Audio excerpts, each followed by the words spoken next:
Good evening, everyone, and welcome to GAE Facebook Live for Wednesday, September 15th.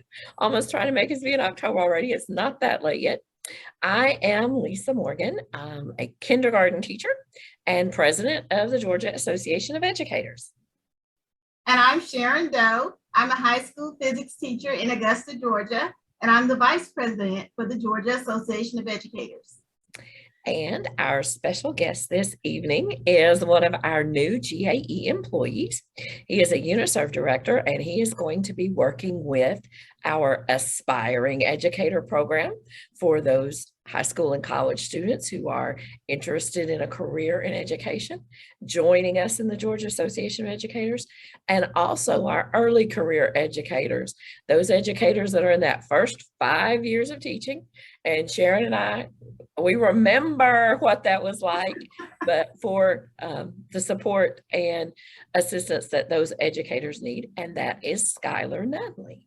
So Skylar, as we get started this evening, why don't you tell us a little bit about yourself, where you're from, why you're an educator? Let's start there, because you are an educator. Yeah, absolutely. I am a former elementary school teacher. I taught social studies, math, and during the pandemic, I also got to teach some music, which was a very fun experience. I am a rare exception amongst educators, it seems like, from my conversations with them, in the fact that I did not grow up thinking I wanted to be a teacher. It was actually never until college, whenever I realized, it wasn't until college whenever I realized I wanted to be an educator. Whenever I was younger, there was a lot of things that I really struggled handling in my childhood, whether it be divorce or just living, growing up with an impoverished home, things like that. And the one consistency that I had throughout my childhood was a counselor. So all my life, I grew up thinking I want to be a counselor. I want to give back to the world like was given to me. And then I finally got into college and I had the daunting task of deciding my major. And I thought, I could get a psychology major, but then it's going to be kind of hard finding work until I get my master's degree. So what I decided on instead is I would be a school counselor. So I went through the elementary education track in my hometown of Paducah, Kentucky, right there in Western Kentucky on the tip. And if you're not sure where Paducah is, it's right in between Possum Trot and Monkey's Eyebrow, Kentucky. So I'm sure you've heard of those. But once I got there, I started doing practicums and I absolutely fell in love with teaching. I was working at a local elementary school and I realized that all of those things I was wanting to provide as a counselor, I could do without the exclusivity of being inside of that counselor's office. I'd be able to expand my reach from just those lucky few that were fortunate enough to get mental health services to all the people that were able to walk into my school, all the people that were in my classroom. And I was so excited about that. And that's actually how I got started in my union work. In Kentucky, I found out that there was a professional association, the Kentucky Education Association, and that they had student program conferences. Now, I didn't really know what the student program was because my chapter didn't actually have, or it wasn't formed at my school. So I formed a chapter and my friend and I decided, we're both in education, we'll go and see what this is about. And I absolutely fell in love with the union. And again, I realized that I could expand my scope of impact. I could take my impact from just my school and my community to teachers across the entire state. And I could be able to affect students across the Commonwealth of Kentucky, and then through my work with NEA, through the entire nation. So I started off as a school chapter president. I rose up to actually become the state president of Kentucky for the for the aspiring educators, and then served on the board of directors for NEA and KEA as well. And I'm extremely, extremely excited to be working with the aspiring educators. That's how I found my start in the union. It's where I found a home when I didn't really have my own. And also supporting early career educators is something that I see is extremely important because I was one and I know how challenging it is staying in there. So sorry for the long-winded response to question one. I'll shorten the rest of it. That's fine. That's what we do here, just so to be at ease, relax. We've described this as a conversation amongst educators, and we do have people who are watching and listening, and I'm hoping we have one person who said she cannot hear us, but not sure, Angelia, it sounds like the other people are able to hear, so I don't know what the issue might be, because we do have people who have made comments about what we've been saying, so they must have been able to hear that. I'm going to go back. Possum trot and where? Monkey's eyebrow. So the best part about possum trot is also the worst part about possum trot. It is spelled Possum. So it's not only just being named Possum Trot, town of maybe a few hundred, but it is spelled incorrectly to boot. So it is just the epitome of what people think of when you hear Western Kentucky. But I promise it was not as bad as I make it seem. I Okay, do love my old Kentucky home. yeah, I think that's one of the things that is interesting, these little towns that are in all our states and the different names they have, because I don't think we have a city here in Georgia with that name. I think Crabapple was one of the most interesting ones that I saw here in Georgia. But it's always interesting to talk and to look at the different states in our country and the crazy names they do have.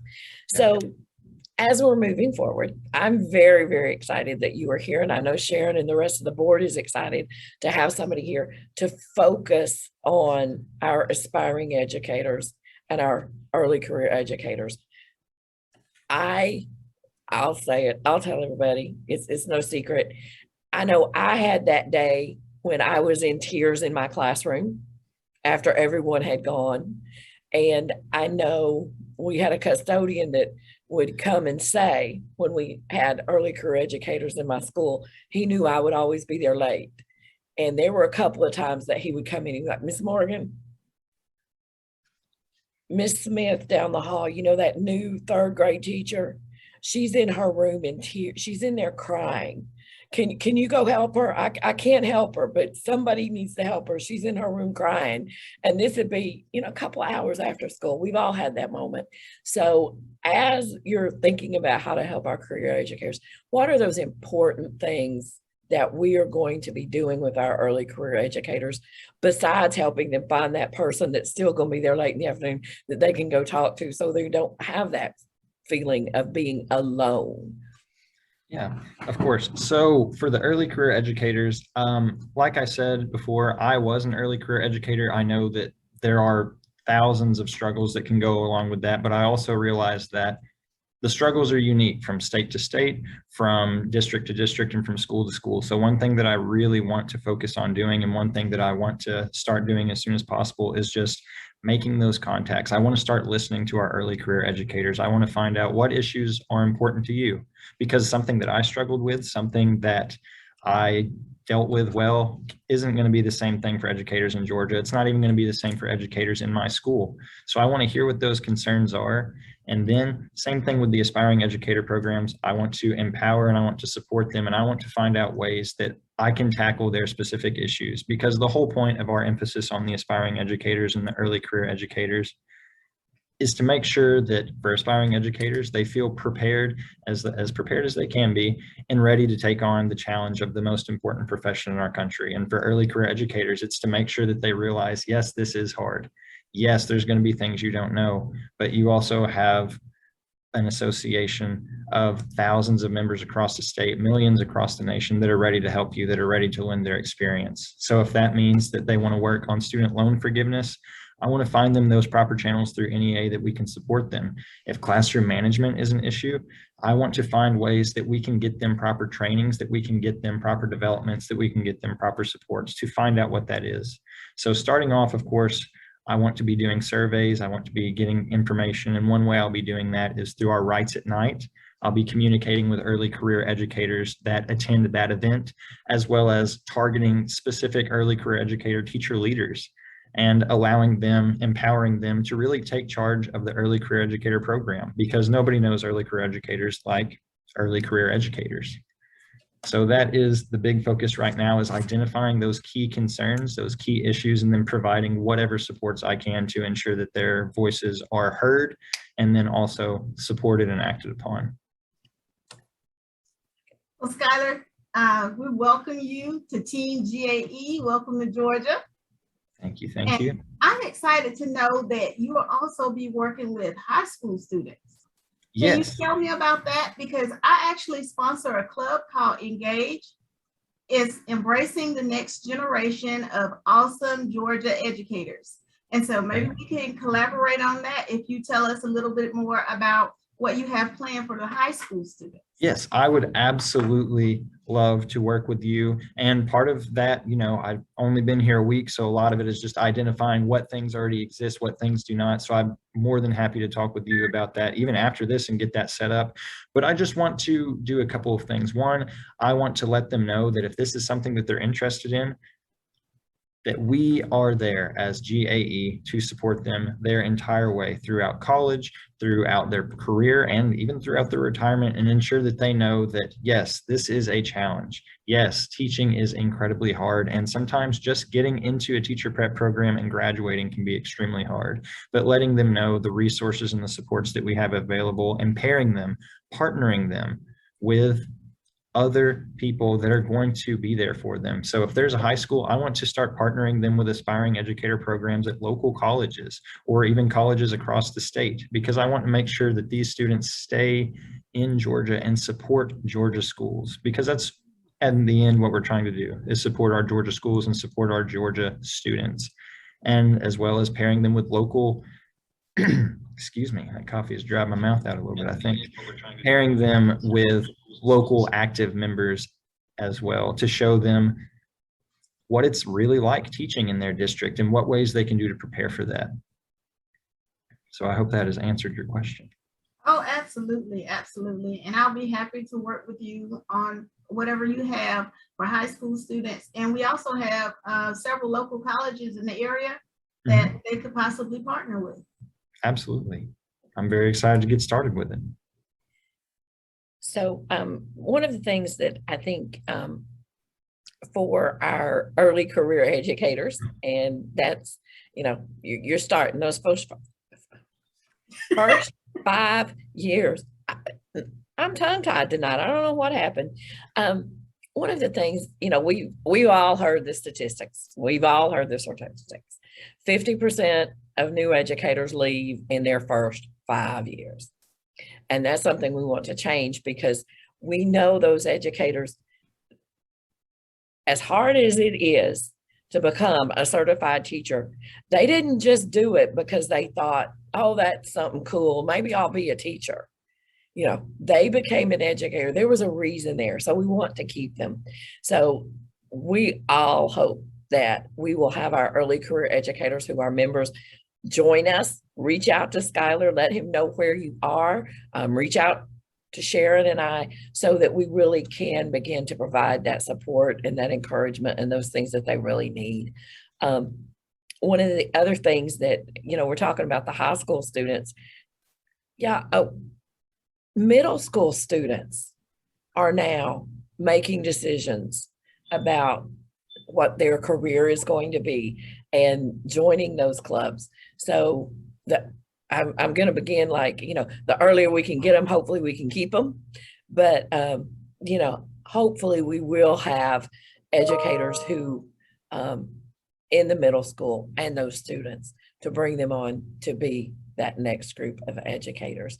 Because Skylar, you said it, most important profession that we have, because without educators, we don't have doctors, we don't have lawyers, we don't have nurses.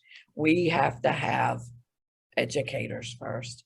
So, Skylar, I'm going to ask you again, because you said that you were the state president in Kentucky. Yes, and you are the national president. So what was that experience? Or you were on the board? Yes, I was on the national board. I was not the national chairperson. Okay. So what was that experience like as a new educator? And kind of where I'm going with this is, I know we veteran educators, a lot of times, we don't listen very well to new educators and new ideas.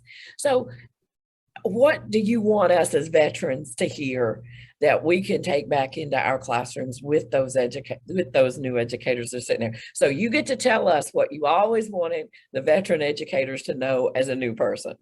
Yes. So there is an old saying, of course, it's been repeated in various different ways, but teachers have said this. I know I felt this personally, that I truly have learned more from my students than they have taught me. And I want people to understand that the exact same can be true from aspiring educators, from early career educators. Just because we are young, it doesn't mean anything. If anything, it means that we are hungry. It means that we're ready to learn, but most importantly, we're ready to create. Like you said, and I think you said it best, people don't just pick teaching as like some random thing. It's not, oh, this is cool, or, oh, I'm going to get rich and be a teacher. No, it is because they have a passion, they have a reason that they want to teach. So the worst thing that you can do is just to do anything to get rid of that passion, to put that out, to nip it in the bud. And you see it all the time. They're really excited about a new idea. Maybe they think they have a great lesson plan. And yes, I'm not saying that just because a young person has an idea that you have to agree with it and say it's the best thing ever, but don't nip it out. Don't nip it in the bud. It's one thing to say, hey, I think that's a great idea. Let's change it up a little bit. That sentence alone would mean the world to me. It would mean the world to all of those new teachers. Just support their ambitions. I had a saying in my classroom, and a very important rule, and that rule was, if something makes somebody happy or excited, you should never, ever, ever take that away from them. You shouldn't say it's dumb. If you disagree with it, that's fine, but you should never diminish something that makes somebody happy or excited. And that's what I would like to say, is that clearly they are excited, they have a passion, they have ideas. Help them with their ideas, help shape them. That's what you're supposed to do as a teacher. And that should be something that you apply to everyone, not just your classroom students, is just please, please, please support them. Do not tear them down because they have enough tearing them down already, clearly, with a 50% attrition rate. So I'm going to tell you, I've been watching the comments, and Courtney is clapping for you, and I've already given you Courtney's name. So Courtney, you're watching us tonight. I've given Skylar your name and your information, so he is going to be reaching out to you. Courtney's she's a veteran now. She won't say it, but she's a veteran. She's been teaching 10 years, I think it is, this year. And you know, and she said the passion drove us to the career, and people quickly leave when it's gone or burned out. So, yeah. And she said, yes, I'm right. It is 10 years. My memory was good of when Courtney started at my school, but, you know, she made it. She made it to year 10. Yay, you're vested in retirement this year, Courtney. She made it to 10. And we want our educators who started 10 years ago, when you've made it to 10, help those people that are in 0 to 5, help them make it to 10. And those of us that made it to 20, let's help the ones that made it to 10 get to 20. And those of you that are getting to 29 or 30, you know, help remind those of us that are at 20 that, yeah, that first 10 years seemed to fly by, and that last 10 is going to fly by as well. But helping each other. And I think that's kind of where we are tonight, that we are all in this together and helping each other. And heaven knows it's now more than ever, because with the things that are going on with COVID and the pandemic, you know, I think everybody feels like they're hanging on by their fingernails. And we don't want to be that person that steps on their fingernails and they fall off the ledge. We want to be that person that reaches down and helps pull them back over the ledge. So I thank you for that. And, you know, that is true about the passion. Sharon? So I wanted to ask Skylar about the Aspiring Educators Program and what they'll do in terms of support for our young people who aspire to be educators. So that is a great question. We have a variety of supports, and I do want to apply that same strategy that I am applying to the early career educators. And number one, it's got to be listening first. And that is why I have been calling universities. I am trying to get into every university, and of course, in a safe way, the safest way possible, whether that is in person, with my mask, whether that is doing a virtual meeting. I want to, number one, let them know we exist. We're here to support you, but I need to know what kind of support you want. And we have plenty of trainings. We have assistances for helping them get their certification, because as we've said, it takes a special passion to get to teaching. And there's a lot of hoops and hurdles that we have to jump through as aspiring educators to actually get that. So any kind of assistances, whether that is testing assistance, whether that is financial aid assistance, whether that is just sheer guidance of the immense number of members that we have, helping them out and finding jobs, finding locations that really need supports. Excuse me. And another thing that I really want to do is I want to empower the students to be the stewards of their own program. I mean, we are a democratically ran union. Association. We are an association ran by teachers, for teachers. We are an association ran by teachers and for teachers. And like I said about early career educators, I think aspiring educators can be the best for aspiring educator issues. That doesn't mean I'm going to be hands off. That means that I want to be a tool. I want to be a medium for success. I don't want to be the steerer. I don't want to be the captain of the ship. I want to be an important part. I will be anything that they want me to be, but I want to get people in local leadership positions. I want them taking charge of their chapters, taking charge of their communities, and really stepping out there and making sure that GAE is making a difference. And that is what my goal is, to create leadership starting at the local level all the way up to having teacher leaders before they ever leave college. Skylar, you can Yeah. use the U word here. Okay. We say you. Yeah, okay. So one of our local leaders, Connie, you know I don't say that name. She wants to know how you're going to deal with those other people. Aha. Well, I am going to be honest. I'm going to get in there and have honest conversations. I understand why so many of them have been joining that association. One, because, membership is free. I totally get it. And that is only an issue because of the way, in my opinion, that the aspiring educator program has been presented. It has been presented time and time again to so many students as just liability insurance.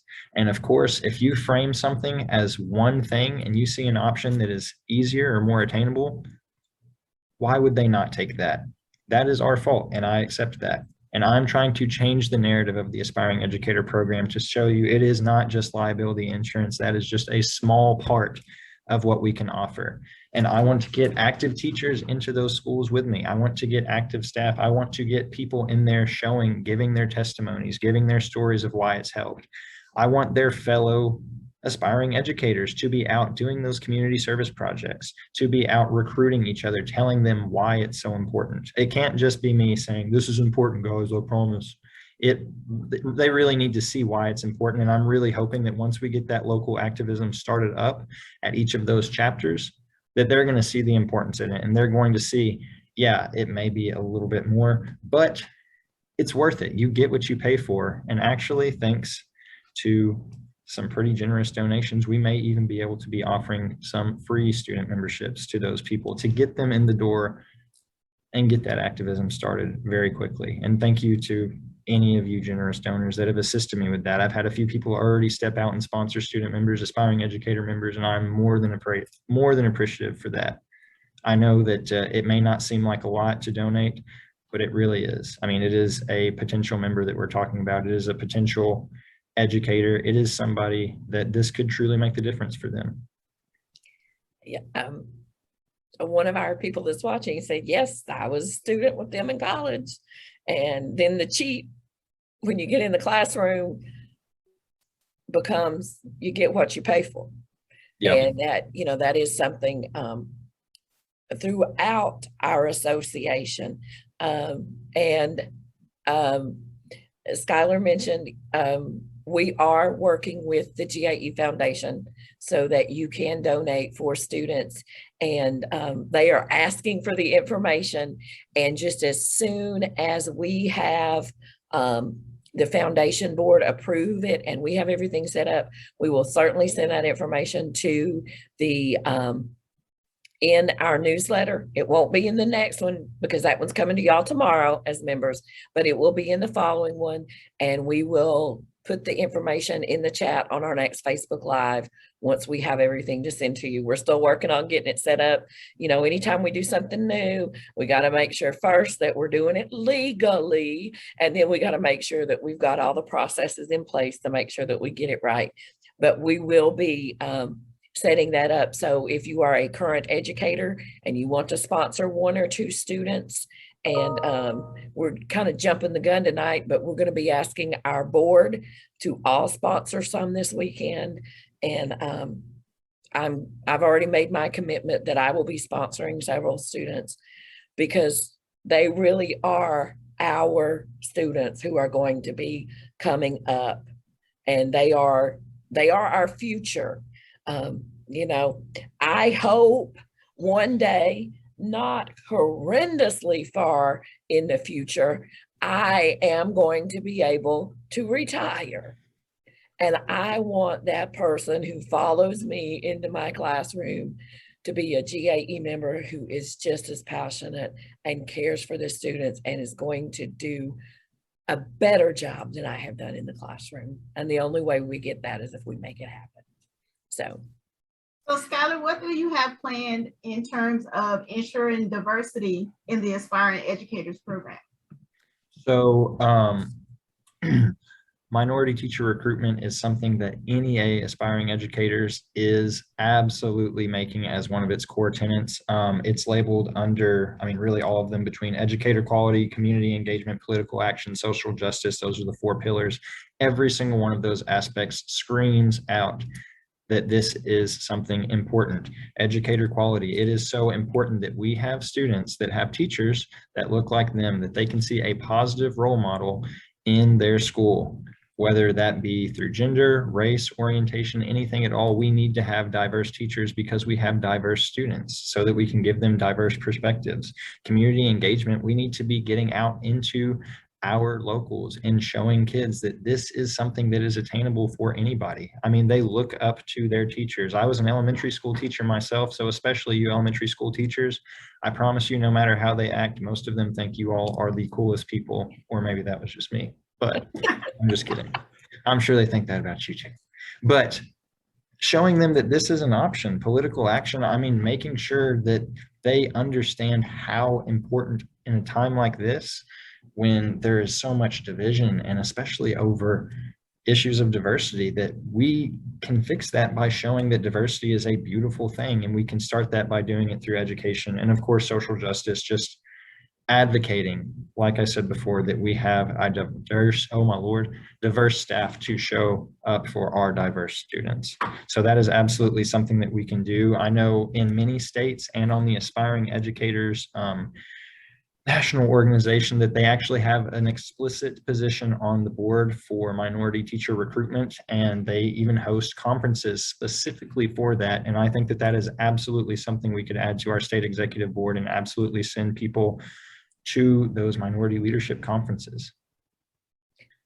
Yeah, and that's one of the things that I'm going to mention too, that, you know, every year when NEA has the minority leadership training and the women's leadership training, one of the things they asked is that we send an aspiring educator to that training. So the options are there. And Skylar, I haven't even told you this, but last October, Yes.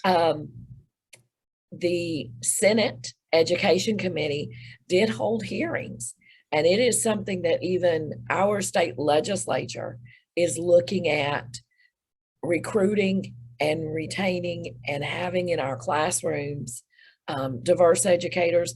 And they were even a little bit more specific that they were talking how we can recruit males to be in our schools as educators. And I'm going to throw the thing out there, and not just as the assistant principals and the principals that are dealing with discipline, but in all the roles in our school, whether that's the art teacher, the music teacher, the kindergarten teacher, the 5th grade teacher.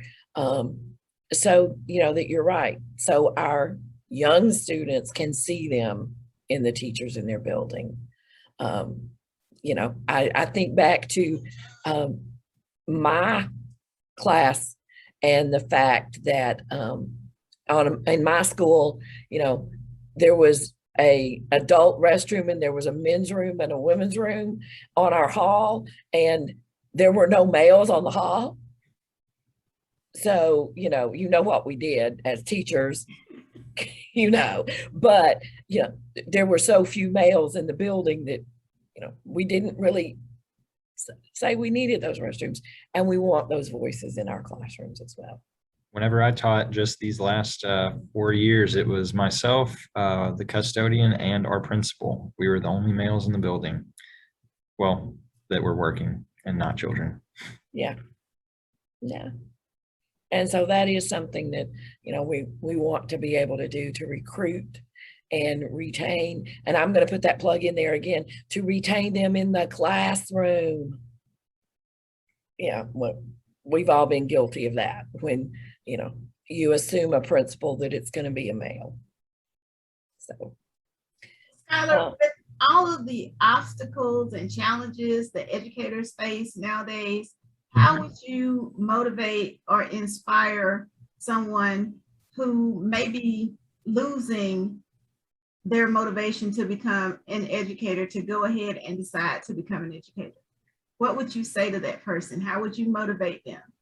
Well, first of all, I mean, we've went back to this point every time, and this is something that I did as a state president. It's something I did as an association rep, or an AR building rep, association rep, whatever you call it, in my building. It comes back to finding out what that passion is. Everybody has that passion. So asking them, why did you start teaching? What was the reason for getting into that? And then building up from there, reminding them of why they got started in the first place and helping them specifically identify the obstacle or the thing that is standing in front of them. And it could be anything. It could be something not even related. It could be any kind of obstacle, whether it be testing. Maybe it is just having financial security. Maybe it could be just bureaucratic systems that we're having to jump through. Maybe it's a lack of support. Maybe it's a problem with administration. There's so many different issues that it can be, but just reminding them of that passion, identifying the problem, and then taking active steps as an association to help them, and reminding them that, yes, you are not alone. You have the family of GAE, and collectively we have went through it. We will find somebody that has made it out of the other side of your tunnel, or at least one that is as close to you as possible. We'll link you all up. We will help you, and we'll be there for you. My strategy, at least. okay. I'm going to switch gears for us for just a couple of minutes. Tyler, I'm sorry, Skylar. Those of y'all that know me well, I have a nephew, Tyler. No, Skylar. I depress everybody once a week when we do Facebook Live. So we're going to have the depressing part. We've been talking about the COVID numbers in our children since last July. And so here's where we are. You know, the month of August, we averaged 1,426 new cases in children every single day. And there were 303 children hospitalized during August. So y'all know why. I don't have to say why. September so far, we are averaging 1,342 cases each day. And I give you all the daily average now because the Department of Public Health has gotten on the COVID is over, the pandemic is over train, and they no longer update daily. They update weekdays only. So it kind of messes with we have to do daily because once the weekends come. We have had since last Friday 42 children hospitalized with COVID. We are now I'm going to give y'all this total, and it's heartbreaking to me. The total number of cases in children, and this is just in Georgia, birth to 17, is 172,993. And to give a little bit of perspective for that, Gwinnett County, which is the largest school system in our state, has 187,000 students. So if you think about how huge Gwinnett County school system is, with 187,000 students, 179,000 across the state have tested positive for COVID-19. So I went ahead and depressed us with that so we could talk about the next topic that I've been hearing from you all today, been hearing from lots of reporters. Yes, the City Schools of Decatur has now mandated that their staff be vaccinated. So we know we're a diverse association, but here's how I'm going to lay out for y'all. Here's what I've said all day long. We have not changed our position.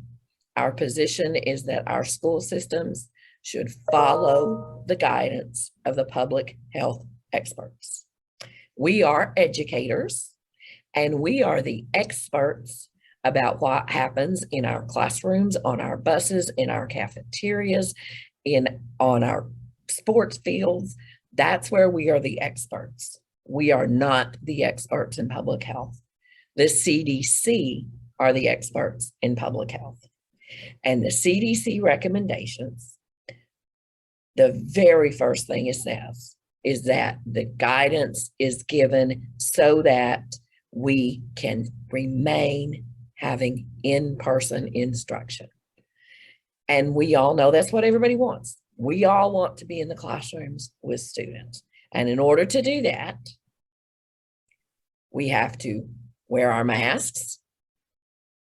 We have to wash our hands and practice appropriate hygiene.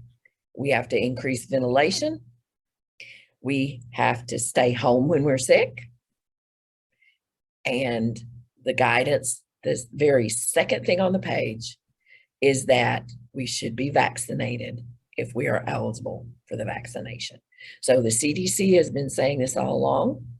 And what the City Schools of Decatur has said is we are following the guidance from the CDC, and we are going to ask our staff to be vaccinated.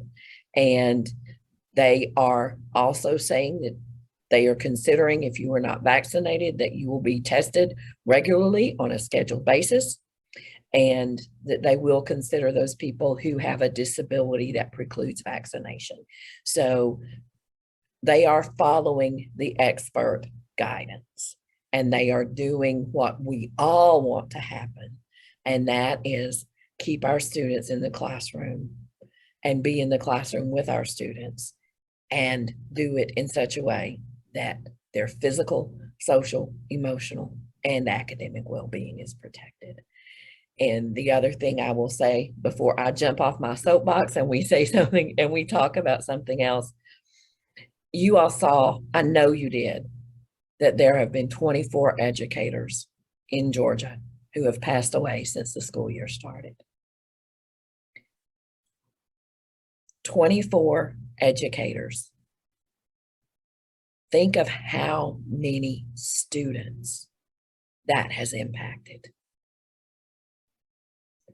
It's not just about their physical health, but we all know a child and the impact on that child when they lose someone to what we would now say a natural death. You know, they lost a grandparent who was very elderly. We've all seen that impact in our students. think about the impact that this pandemic is having on our students who have lost those family members. I think about the impact on those students who have lost an educator.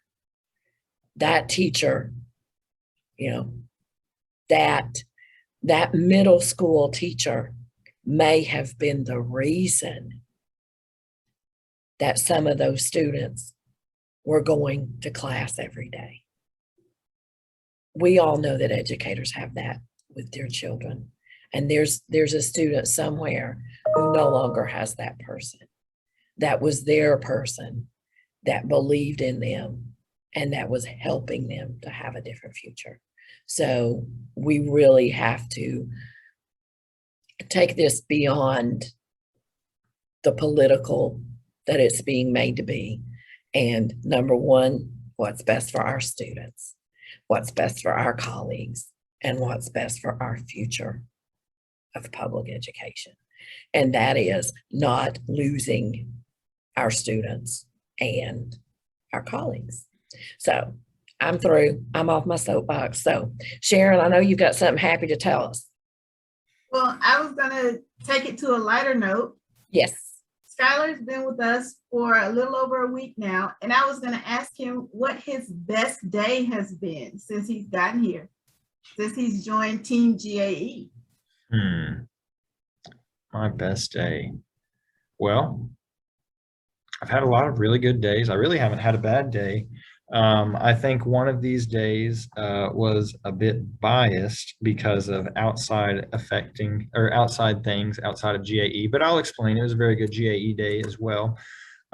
It was my first Friday report where all the staff gathered together. We got to talk about accomplishments, and I was proud to say that just in the first week alone, I was able to make contacts with upwards of 20 identified leaders in between the aspiring educators, the early career educators. I was able to recruit 98 new aspiring educator members in that week. I was able to make several contacts throughout NEA and throughout the state. And if that wasn't enough to feel like you're living on the mountaintop, my best friend from middle school reached out to me and said, "Hey, I live in Atlanta now. We should go see an Atlanta United game tonight." And that just kind of set me across the moon. I mean, that was all of that combined was just a very emotional and exciting day. But honestly, every day here has been great. And I won't lie, I miss the classroom a lot, but I know that I'm affecting many more classrooms than I would have the opportunity to.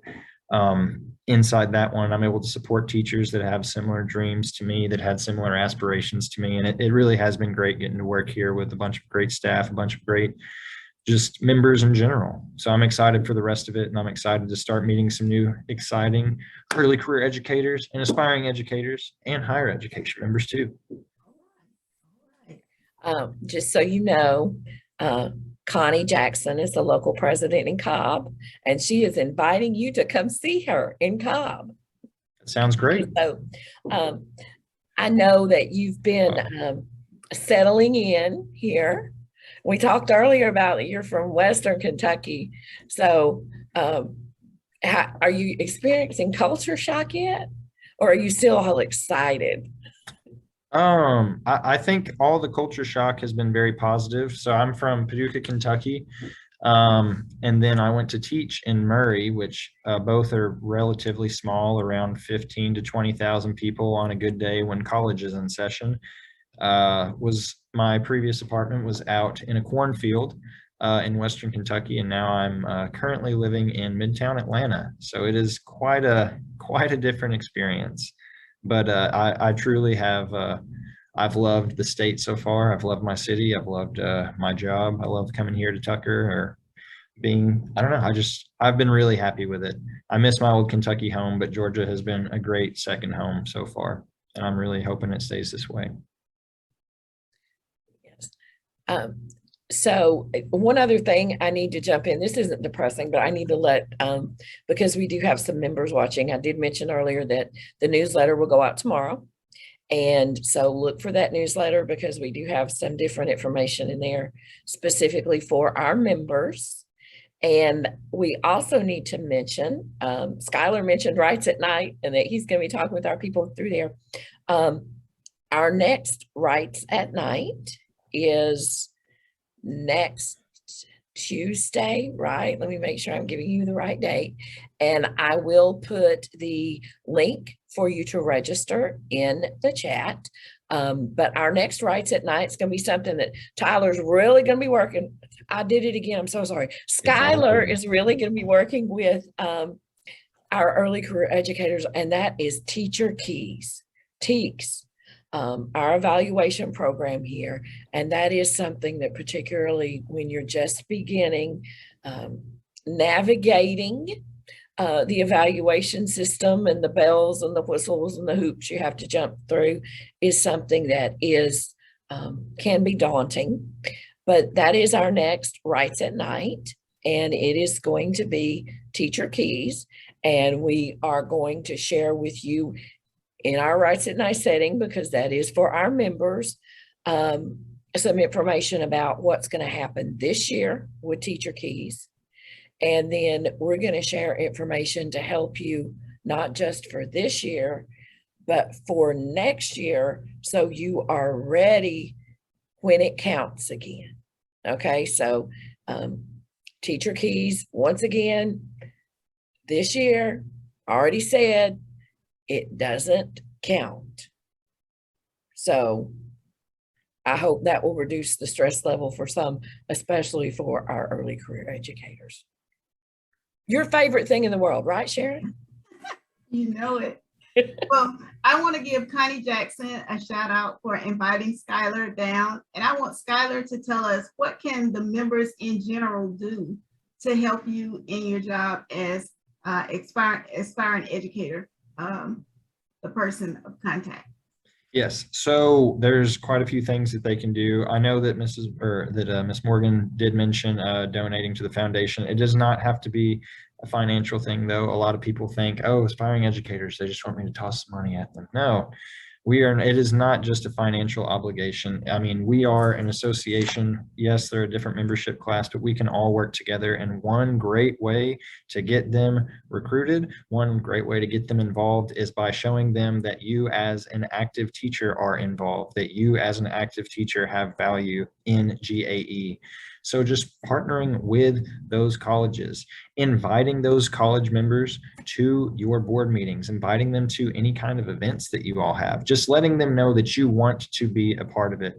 Because I don't want GAE to just be a name that is familiar on college campuses in education specific classes or just within the teacher realm. I want GAE to be a recognizable name across the state. I want it to be something that means something to people outside of the profession. And that's what it should be. It should be something that is something that is revered. And I want that to be the case. Reach out to your aspiring educators. Let them know you care about them. Let them know that you're active, that GAE is important to you. And if you're not sure who that is, if you're not sure how to do that, reach out to me. Tell me where your local is, and I will point you to aspiring educators in your area. Invite them to your schools. Invite them to your events. Just include them and consider them. That is one of the best things that you can do. And I'm going to say something that I'm going to tell on some people, but I'm not going to name any names who I'm telling on. But you know, when that new teacher comes in, so often people want to give them hand-me-downs. And yeah, you're a new teacher, but sometimes pass them that extra new thing you have. You know, if you go buy a calendar, you know, kindergarten, we do calendars. I know upper elementary, Sharon, you don't do calendar. But every time I bought a calendar package, it had 5 different color backgrounds. And I was only going to use one for the year. So pass that new one to the new teacher next door instead of giving them the old one you took down that you're not using anymore. You know, we all like stuff, but sometimes it's nice to have something nice, shiny and new in your classroom. So that's my tip for the day. Give them something new. So as we are looking, I know Skylar, we're looking at, I'm going to say the word, conferences. we're going to work on and have a student conference, right? And if we say it publicly, it's going to happen, right? Yes, ma'am. Student conferences, and really, really something I'm wanting to push, especially before the end of this calendar year, is a student executive board. It is not just me saying that I want students in charge of students, students recruiting students, students engaging students. I really mean it. I mean, I've been identifying them. I've been reaching out to potential student leaders. You all can do the same thing. I promise you the best recruitment tool is an active teacher showing them the value in something, not me showing them the value in something, not them reading a poster, but an active teacher actively involved and seeing the value in that is, I mean, it's priceless. It is truly going to change their perspective of GAE. And because we are public here and we don't want to fill up anyone's personal email with spam, I did put the email get involved at GAE.org in the comments. And if you are an aspiring educator or an early career educator, or you're one of those people that wants to say, I want to help with them, or I know somebody there, please send the email to get involved and just in the subject line say aspiring educator, early career educator, and then when it comes in, it will get to Skylar.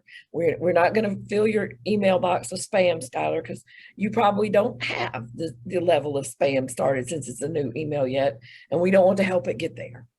But we do want those people who are interested in helping, and if you want to reach out to Skylar, you can do it through getinvolved@gae.org. So I did put the next Rights at Night. It is September 28th. And that information to register is in the chat. We will be sharing that information with all our local leaders and with our members, so you can know what's happening this year and then how to be that person that is ready for next year and not worried about teacher keys, because that's where we want to get you. We want to get you to the point, oh, I got that. It's fine. So Sharon, you helped us get out of my depression mode. Yeah, I do that every week. So how's it going in your school? So far, it's going great in my school so far. So let me tell you what I've been able to do. I've been able to get my kids to turn in all of their homework by telling them, look, we're going to go outside on Friday if everybody turns in all of their homework. And today, when homework was due, everybody that was present turned in homework, and I got an assignment from someone who was at home. Okay. They want to go outside. They want to go outside. They don't know that I'm not going to be there Friday, but I'm going to take them outside next Friday. And these are high school kids. That's what I'm saying. Okay, so kids. So that kindergarten trick, that works for kindergarten, it works for high school too.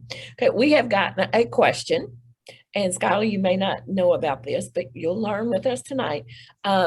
House Bill 86 passed in 2020, and House Bill 86 requires each local district to have a policy to allow educators to appeal the content of our teacher keys evaluations. Prior to this, we could only appeal the process.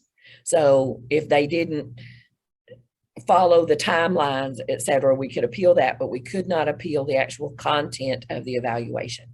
And we were asked if that has passed in the different districts. And yes, I know our leaders in Cobb worked to get it passed there. I'm going to shout out to Good job, Connie.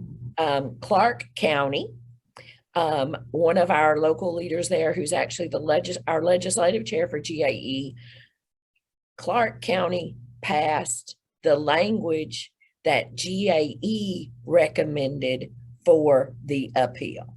So we know most of the districts have passed the School Boards Association language because they had to pass it. But we want our locals to work to get the good language. And the question is asked, will the Georgia Milestone results go into the system? And I'm guessing you're talking about the spring 21 administration. No. And the spring 22 is a no.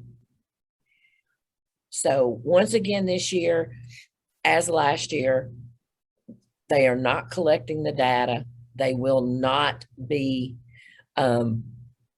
using the milestone scores in there. And that's where we are. So, and the other thing, for those of you who are watching who are veteran educators, you know, we were only required to have 2 observations. Skylar, this is great news for our early career educators, because our early career educators in their first 3 years were getting 6 classroom observations. That will not be happening this year. It will be everybody's on 2. So, and we'll have all of that and more information in our Rights at Night about teacher keys. And we are also going to have everybody that is in attendance at Rights at Night, you're going to get a gift. And that gift is a 2012 Teacher Keys Handbook, which is over 300 pages, because in 2012, the handbook had all these things that explained exactly what everything was and exactly how you as a teacher could demonstrate that you had met the Teacher Keys standard.